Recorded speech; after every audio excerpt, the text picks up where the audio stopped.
আমি লিখতে চেয়েছিলাম নীল আকাশের সোনালি বৃষ্টি, মেঘের সাথে খেলা করে চলে যে অনুভূতি।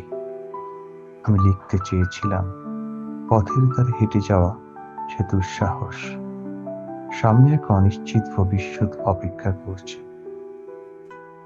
আমি লিখতে চেয়েছিলাম ঝাঁঝালো কাঁটার মাঝের ছোট্ট হাসি, যে হাসি বেঁধে রাখে হাজারো আশা।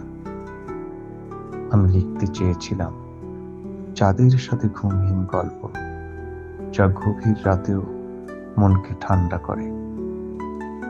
আমি লিখতে চেয়েছিলাম পুরনো কাঠের বাড়ির নিঃসঙ্গ সিন্দুক, যেখানে লুকিয়েছিল স্মৃতির দগদগে চিহ্ন। আমি লিখতে চেয়েছিলাম সোনালি ধানের মাতাল তরঙ্গ, যা হৃদয়ে চুম্বন তুলে চুপে চুপে। আমি লিখতে চেয়েছিলাম বালুচরে আঁকা ওই পদচিহ্ন, যা স্মৃতির মতো ফিরে আসে দিগন্তের শেষে।